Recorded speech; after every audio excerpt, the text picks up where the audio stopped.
David Karnes along with Janis Hashe and the best DJ ever. Tara V is with us also. Yeah, I know. Our next guest, Zach Ashley, he's with Mark Making, and you guys are doing some amazing things. Everybody knows your work. They may not know it's your work, but they know your work. You basically have a lot of murals, designs up all around town, including some that are going up right now along MLK. So Zach Ashley, welcome. Glad you're part of the show today. Thanks for having me. Glad to be here. Well, let's talk about some of the things that Mark Making is doing. First of all, what is the company Mark Making? What does it do? Okay, we are a local nonprofit that is enhancing Chattanooga through the creation of public art.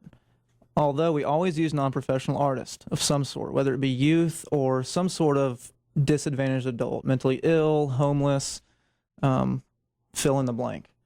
And we're built on the premise that creativity is innate in all of us, and that given the right environment, given the right structure, we can really tap into that.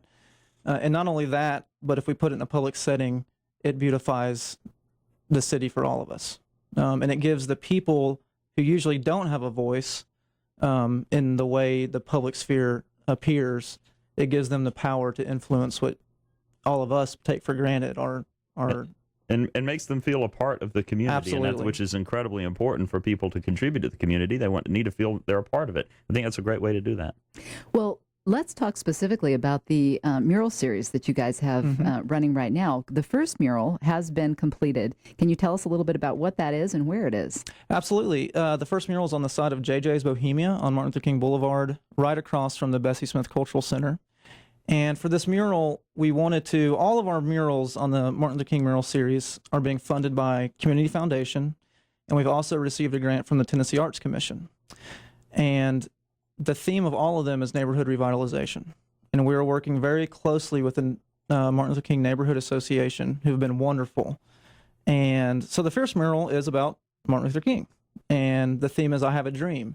And we worked with teens from Urban League and youth from St. Peter's and Paul's Catholic Church. And they did what we call dream bubbles in class. And so these dream bubbles, also, all these murals are inspired by street art. We're really into the aesthetic of street art, paste-ups, graffiti, all the above. And as part of our mission, we'd like to enfranchise that artist population and get them serving the public instead of, say, degrading private property. Are there certain areas in town where, and I know this is part of the planning, this is why I'm asking, but are there certain areas in town where it is aesthetically adding to it, where in other parts of town it may not be what they're going for, or how does it work when you're choosing a site? When we're choosing a site, we look for high visibility, for sure. And we look for eyesores. You know, if there's a building that doesn't appear nice and it, you know, we say, well, that's a visual problem. It's not structural or some kind of character problem. It's just a visual problem which we can easily solve. We have got to get you guys over to Parkway Towers.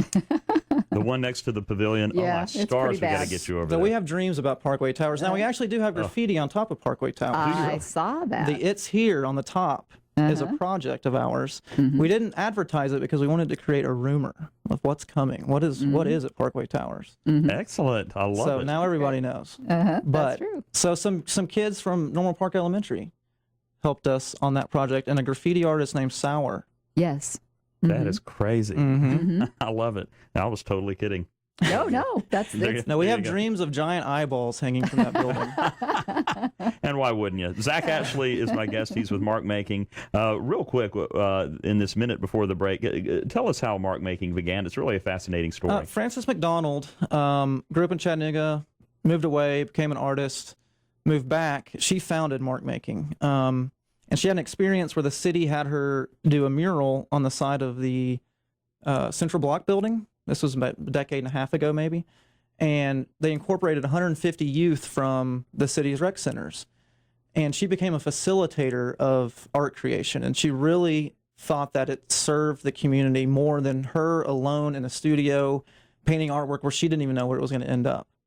And so it became a calling for her. She got hooked. She started writing grants for other organizations. She started doing murals anywhere she could and got a lot of supporters, got a lot of people loving what she was doing, and Mark Making is born.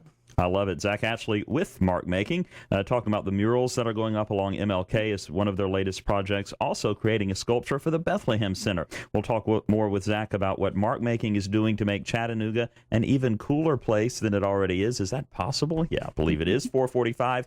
More with Zach Ashley when we return on the afternoon news. News Talk 95.3 WPLZ.